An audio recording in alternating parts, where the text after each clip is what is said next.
Hello, my friends. Today I want to tell you the incredible story of Cleopatra, the last queen of ancient Egypt. This is not just a history lesson, it's a journey back in time filled with drama, power, love, and ambition. Cleopatra was one of the most famous women in history, and her life is like an exciting movie. So sit back, relax, and enjoy this amazing story, perfect for your English practice, and I promise you will love every moment of it. Chapter 1. Cleopatra's early life. Over 2,000 years ago, in 69 BCE, a baby girl was born in Alexandria, Egypt. This baby's name was Cleopatra the Sixth, and she would grow up to become a queen like no other, but before she ruled, she was just a little girl with big dreams. Cleopatra was born into a royal family called the Ptoic dynasty. This family had ruled Egypt for many years, but they were not originally from Egypt. They came from Greece. Cleopatra's ancestor, I was one of Alexander the Great's generals, and he became the king of Egypt after Alexander's death. So Cleopatra's family was both Greek and Egyptian. Cleopatra's father was King Antony, XII, and her mother might have been Cleopatra V, but historians are not completely sure about her mother's identity.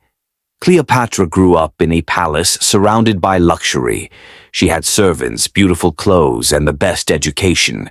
But life in a royal family was not as easy as it seemed. There was always danger. Family members fought for power and sometimes even killed each other to become king or queen. From a very young age, Cleopatra learned that knowledge was power. While most women in her time were not educated, Cleopatra studied hard. She learned many languages, including Greek, Latin, Egyptian, and even Hebrew. It is said that she could speak at least 7 languages fluently. This was rare and made her very special. Cleopatra was also curious about everything she studied: science, math, literature, and politics. She wanted to be more than just a queen who wore a crown. She wanted to be a wise and powerful ruler. But she had another secret weapon: charm. Cleopatra was not only intelligent, she was also very confident. People said she had a beautiful voice that could capture anyone's heart, but her childhood was not all happy. Her father, King Antony XII, was not a strong ruler. Many people in Egypt did not like him because they thought he was weak and spent too much money. Sometimes Cleopatra's family had to leave Egypt to stay safe. Cleopatra learned at a young age that being a ruler meant facing many enemies. When Cleopatra was around 14 years old, her life changed forever. Her mother disappeared. Some say she died, while others believe she was killed. Cleopatra's father became very sick, and soon Cleopatra would have to fight for the throne. She was still a teenager, but she was already preparing to become queen. What made Cleopatra different from other rulers was her deep love for Egypt. Even though she was part of a Greek family, she respected Egyptian traditions. She was the first Italic ruler to learn the Egyptian language, and she even presented herself as the goddess Isis, a powerful figure in Egyptian mythology. By the time Cleopatra was a young woman, she was ready to rule, but ruling Egypt would not be easy. She had enemies inside and outside her family. She knew she would have to be brave, clever, and strong, and so the story of Cleopatra's rise to power begins. Chapter 2. Cleopatra becomes queen. Cleopatra was no ordinary young woman from the moment she was born. Her destiny was to rule, but becoming queen was not easy. It was a path full of danger, betrayal, and clever plans. Let me tell that how Cleopatra became the queen of Egypt. When Cleopatra was 18 years old, her father, King Antony XII, passed away in his will. He declared that Cleopatra would rule Egypt, but not alone. She had to share the throne with her younger brother, Antony XIII, who was only 10 years old. Yes, in ancient Egypt, it was common for siblings to rule together, even if they were very young. But Cleopatra didn't want to share her power. She believed she was more capable and smarter than her brother. She had studied languages, history, and politics, while her brother was just a child with no experience. Cleopatra knew she had to take control if she wanted to protect Egypt and rule it the way it deserved. At first, Cleopatra tried to work with her brother, but soon their advisor started plotting against her. The advisors didn't like the idea of a strong and intelligent woman ruling Egypt. They wanted Ptolemy the 13th to have all the power because he was easier to control. Cleopatra's life quickly became very dangerous. She was forced to leave the royal palace and flee to the desert. Imagine this: Cleopatra, the rightful queen, wandering in the hot, dry desert with only a few loyal followers. She had no home, no army, and no throne. But Cleopatra was not the kind of woman who gave up while she was in exile. Cleopatra began to make a plan. She knew she couldn't take back her throne alone. She needed help, and she had to think fast. Luckily, at this time, a most powerful Romance general named Julius Caesar arrived in Egypt. Caesar was one of the most famous and influential men in the world, and Cleopatra saw an opportunity. Cleopatra decided to meet Caesar, but she knew she had to do something dramatic to grab his attention. She couldn't just walk into the palace because her enemies would stop her, so she came up with a bold and clever idea. One night, Cleopatra had her loyal servant wrap her in a large carpet. Yes, a carpet. Then the servant carried the carpet into Caesar's quarters as a gift. When the carpet was unrolled, Cleopatra appeared looking stunning and full of confidence. Imagine Caesar's surprise when this beautiful, intelligent young woman emerged from the carpet. Cleopatra spoke to Caesar with charm and intelligence. She told him about her struggles, her love for Egypt, and her dreams of becoming a great queen. Caesar was impressed. He saw that Cleopatra was not just beautiful, she was also brilliant and ambitious. Caesar agreed to help Cleopatra regain her throne. Together, they planned a way to defeat Ptolemy the 13th, and his advisors. Cleopatra's enemies didn't stand a chance against the combined forces of Cleopatra and Caesar. After a fierce battle, Ptolemy 13th was defeated, and Cleopatra was restored as the Queen of Egypt. But Cleopatra wasn't just satisfied with regaining her throne. She wanted Egypt to become powerful and respected. Again, she started working closely with Caesar to strengthen her country. She introduced new policies, improved trade, and even built a strong relationship between Egypt and Rome. Chapter 3: Cleopatra and Julius Caesar. Cleopatra was now the Queen of Egypt, but her life was far from peaceful. She had won her throne back with the help of Julius Caesar, one of the most powerful men in Rome.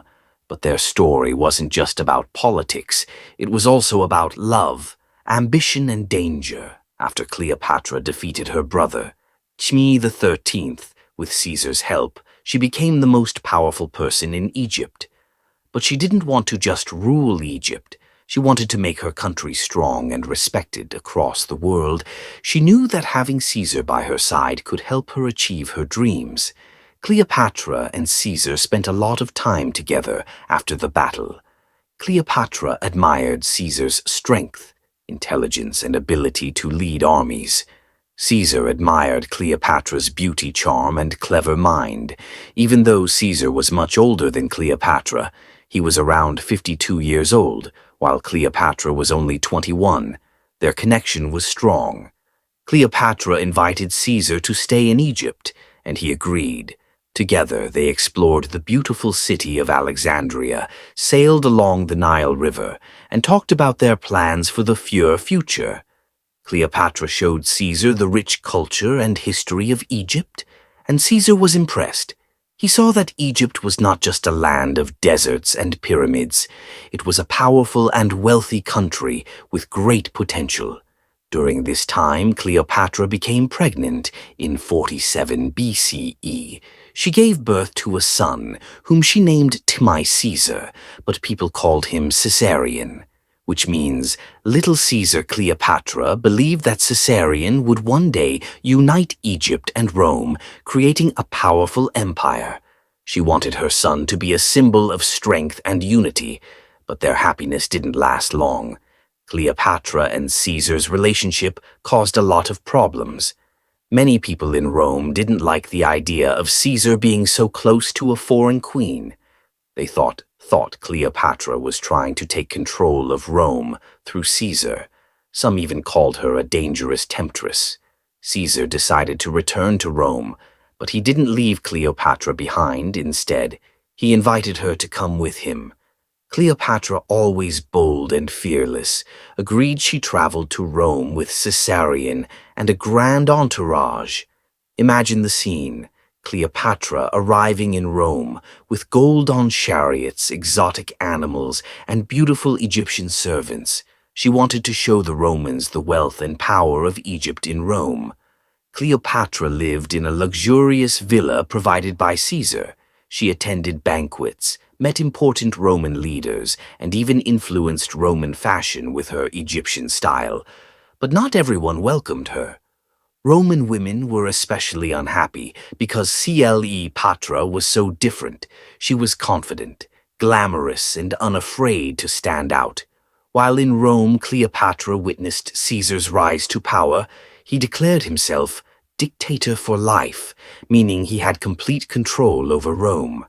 Cleopatra hoped that this would strengthen their alliance, but trouble was brewing.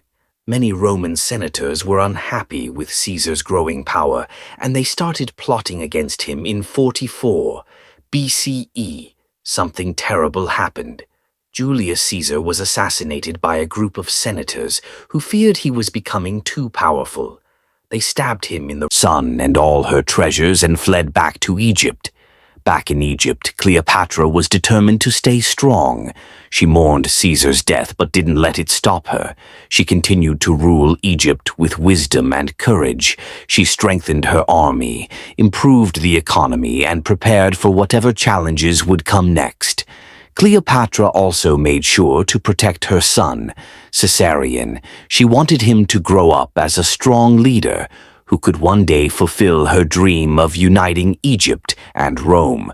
She taught him about politics strategy and the responsibilities of being a ruler. But Cleopatra knew that Egypt was still in a dangerous position. Rome was the most powerful empire in the world, and Egypt needed a strong ally. Cleopatra began to look for new ways to protect her country and her throne. This chapter of Cleopatra's life was filled with love, loss, and survival.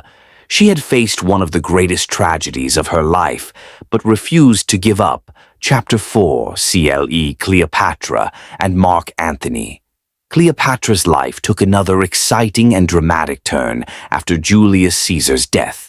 This chapter is about Cleopatra's meeting with Mark Antony, one of the most powerful leaders in Rome, and how their story became one of the most famous love stories in history after Julius Caesar died. Rome was in chaos. Many powerful men were fighting to take control of the empire.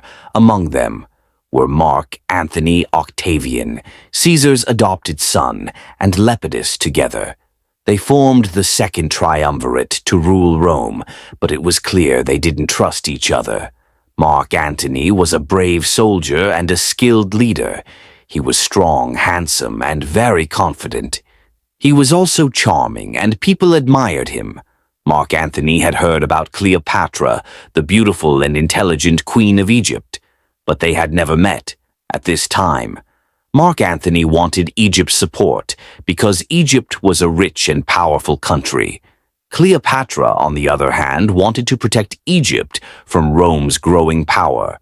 She knew that building a strong alliance with Mark Antony could help her achieve that. One day, Mark Antony sent a message to Cleopatra.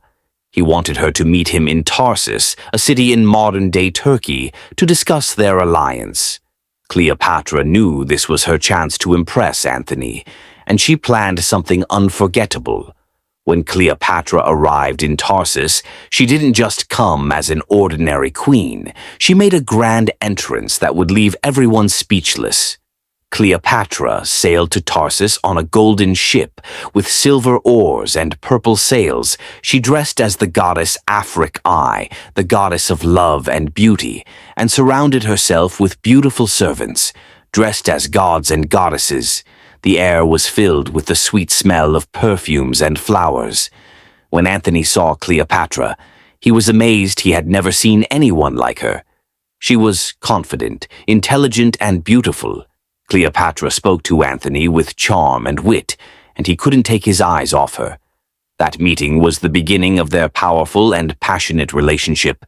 Cleopatra invited Antony to come to Egypt, and he accepted. In Alexandria. They spent time together, enjoying lavish banquets, parties, and games. Cleopatra showed Antony the beauty of Egypt and its rich culture. They laughed, shared stories, and made plans for the future. Antony felt deeply in love with Cleopatra, and she fell in love with him too. Together, they dreamed of creating a great empire that would rule both Rome and Egypt. Cleopatra believed that with Antony by her side, she could protect Egypt and make it more powerful than ever. But their relationship wasn't just about love, it was also about politics. Antony needed Cleopatra's wealth and resources to support his military campaigns, and Cleopatra needed Antony's power to protect Egypt. They both knew that they were stronger together. Cleopatra and Antony's love grew stronger, and they even had 3 children together: a son named Alexander Helios, a daughter named Cleopatra Selene, and another son named Timai Philadelphus. Cleopatra was proud of her family and believed her children would one day rule a great empire. However, not everyone was happy about their relationship in Rome. Antony's alliance with Cleopatra made many people angry, especially Octavian. Octavian saw Cleopatra as a threat and accused her of trying to take control of Rome. He began spreading rumors that Cleopatra had bewitched Antony with her beauty and charms. Antony's alliance with Cleopatra also caused problems in his personal life. He was already married to Octavian's sister Octavia, but he chose to stay with Cleopatra. Instead, this created tension between Antony and Octavian, and their rivalry grew stronger. The tension between Antony and Octavian eventually led to war. Octavian declared Cleopatra and Antony enemies of Rome and sent his army to fight them. Cleopatra and Antony prepared for battle, knowing that everything they had worked for was at stake. Chapter 5: The Fall of Cleopatra and Mark. Antony Cleopatra and Mark Antony were ready to fight for their love, their dreams, and their kingdoms. They stood together as a powerful couple determined to protect everything they had built. But their final chapter was filled with betrayal, heartbreak, and courage that would inspire people for centuries. Octavian, their greatest enemy, was determined to destroy Cleopatra and Antony. He wanted to take control of Egypt and stop Antony from gaining more power. Octavian's army was strong, disciplined, and well prepared for war. Cleopatra and Antony, however, were not going to give up without a fight. They decided to face Octavian in a great naval battle. This battle, known as the Battle of Actium, took place in 31 BCE near the coast of Greece. Cleopatra brought her fleet of Egyptian ships, and Antony brought his Roman forces together. They believed they could win. The day of the battle arrived, and the sea was filled with ships, soldiers, and weapons. Cleopatra and Antony fought bravely, but Octavian's army was too strong. During the battle, something unexpected happened. Cleopatra's ship suddenly turned and sailed away. Many believed that Cleopatra retreated to protect her fleet and herself. But Antony misunderstood her actions. He thought Cleopatra had betrayed him, feeling heartbroken and confused. Antony's forces began to fall apart. Octavian's army defeated them, and Antony was left devastated. He returned to Egypt to find Cleopatra, desperate for answers. When they met, Cleopatra explained her actions. She told Antony she had not betrayed him. She had only wanted to save their lives. Antony believed her, and their love remained strong, but they knew their enemies were closing in. Octavian's army followed them to Egypt. Cleopatra and Antony tried to defend Alexandria, but they were outnumbered. They realized they couldn't win this war, but they were determined to stay together until the end. Antony fought bravely in one last battle, but his army was defeated, heartbroken and believing Cleopatra was dead. Antony fell on his sword as he lay dying, news came that Cleopatra was still alive. His servants carried him to Cleopatra's hiding place, and the two lovers shared their final moments together. Antony died in Cleopatra's arms, leaving her alone to face her enemies. Cleopatra knew that Octavian would soon capture her. She refused to let him parade her through Rome as a prisoner, showing her as a defeated queen. Cleopatra was a woman of pride and dignity. She decided to take control of her fate. In her final moments, Cleopatra, dressed in her royal robes and crown, she surrounded herself with treasures and symbols of her reign. According to legend, she arranged for a poisonous snake called an asp to be brought to her. She allowed the snake to bite her, ending her life on her own terms. When Octavian arrived, he found Cleopatra dead, lying peacefully in her royal chamber. He was shocked, but also impressed by her courage. Cleopatra's death marked the end of the Egyptian kingdom. Octavian took control of Egypt, and it became part of the Roman Empire. But Cleopatra's story didn't end there. Her life and her love with Antony became legendary. People admired her for her intelligence, bravery, and determination. She was not just a queen, she was a symbol of strength, resilience, and courage. Cleopatra's story teaches us that even in the face of great challenges, we can stand strong and fight for what we believe in. She never gave up on her dreams or her country. She showed the world that women can be powerful leaders. Think Eos and warriors. Her life may have ended in tragedy, but her legacy lives on. Cleopatra reminds us to never give up, to believe in ourselves, and to take control of our destiny. She proved that even in the darkest moments, we can face our challenges with courage and dignity. So, my friends, let Cleopatra's story inspire you to be strong, to dream big, and to never let fear stop you. Her life may have been filled with struggles, but it was also filled with love, hope, and greatness. Be like Cleopatra, bold, fearless, and unforgettable. What did you think of this incredible journey? Isn't Cleopatra's story one of the most inspiring stories in history? Let her life remind you that no matter how hard life gets, you have the power to rise above it.